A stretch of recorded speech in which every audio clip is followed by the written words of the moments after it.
योगी जी, मैं आपको देश की जनता की तरफ से धन्यवाद देता हूं कि सज्जन शक्ति की रक्षा करने के लिए धर्म के कर्तव्य के अनुसार आचरण करते हुए जो दुराचारी, दुर्जन और दुष्ट थे, जो गरीबों का शोषण कर रहे थे, जो अन्याय और अत्याचार कर रहे थे, गलत मार्ग से अवैध संपत्ति कमा रहे थे, उनके ऊपर आपने बुलडोजर घुमाकर देश में आदर्श प्रस्तावित किया। राजा ऐसा चाहिए जो अन्याय करने वाले को उखाड़ कर फेंकने वाला चाहिए, जो दुर्जनों को और दुष्ट लोगों का संहार करने वाला चाहिए। यही भगवान श्री कृष्ण में गीता में संदेश था।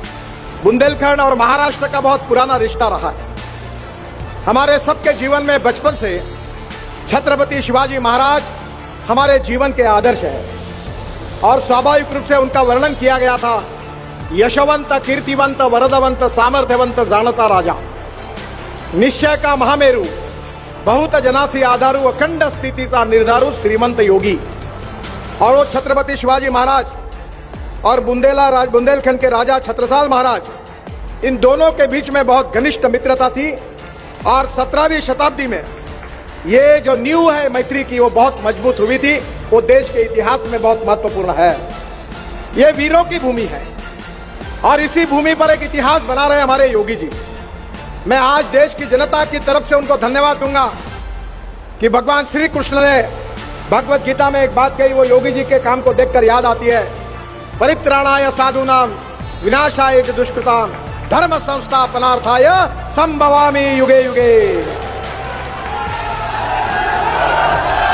राजा ऐसा होना चाहिए जो मां बहनों की रक्षा करने वाला चाहिए। राजा ऐसा होना चाहिए जो सज्जनों की रक्षा करने वाला चाहिए।